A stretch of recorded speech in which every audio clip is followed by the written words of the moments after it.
Judges. Judges, chapter 1.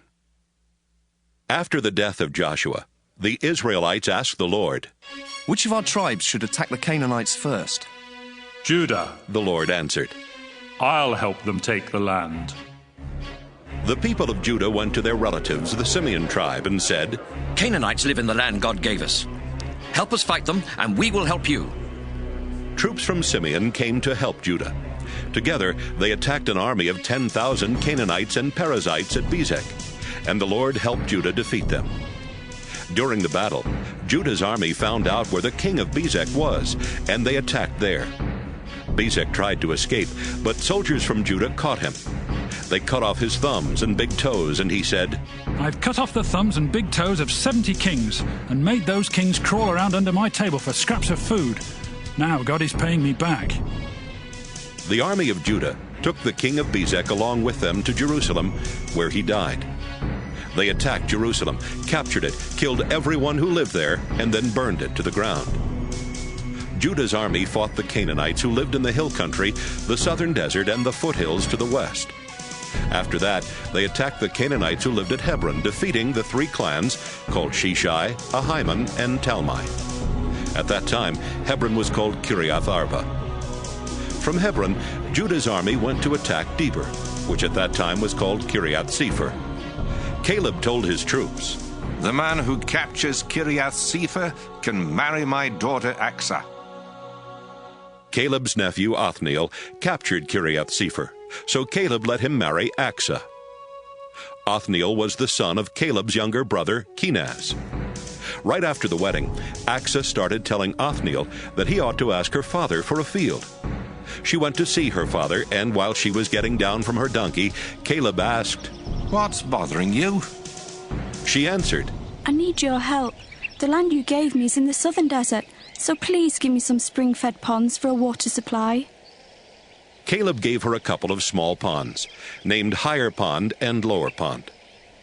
The people who belonged to the Kenite clan were the descendants of the father-in-law of Moses. They left Jericho with the people of Judah and settled near Arad in the southern desert of Judah, not far from the Amalekites. Judah's army helped Simeon's army attack the Canaanites, who lived at Zephath. They completely destroyed the town and renamed it Hormah. The Lord helped the army of Judah capture Gaza, Ashkelon, Ekron, and the land near those towns. They also took the hill country. But the people who lived in the valleys had iron chariots, so Judah was not able to make them leave or to take their land. The tribe of Judah gave the town of Hebron to Caleb, as Moses had told them to do. Caleb defeated the 3 Anakim clans and took over the town. The Jebusites were living in Jerusalem, and the Benjamin tribe did not defeat them or capture the town. That's why Jebusites still live in Jerusalem along with the people of Benjamin. The Ephraim and Manasseh tribes were getting ready to attack Bethel, which at that time was called Luz. And the Lord helped them when they sent spies to find out as much as they could about Bethel. While the spies were watching the town, a man came out and told them, "If you show us how our army can get into the town, we'll make sure that you aren't harmed." The man showed them, and the 2 Israelite tribes attacked Bethel, killing everyone except the man and his family. The 2 tribes made the man and his family leave, so they went to the land of the Hittites, where he built a town. He named the town Luz, and that is still its name. Canaanites lived in the towns of Bethshean, Taanach, Dor, Ibleam, Megiddo, and all the villages nearby. The Canaanites were determined to stay, and the Manasseh tribe never did get rid of them.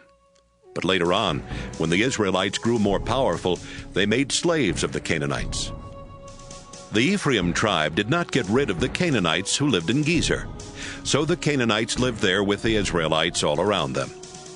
The Zebulun tribe did not get rid of the Canaanites who lived in Kitron and Nahalal, and the Canaanites stayed there with Israelites around them. But the people of Zebulun did force the Canaanites into slave labor. The Asher tribe did not get rid of the Canaanites who lived in Akko, Sidon, Alab, Akzib, Helba, Aphek, and Rehob, and the Asher tribe lived with Canaanites all around them. The Naphtali tribe did not get rid of the Canaanites who lived in Beth-Shemesh and Beth-Anath, but they did force the Canaanites into slave labor.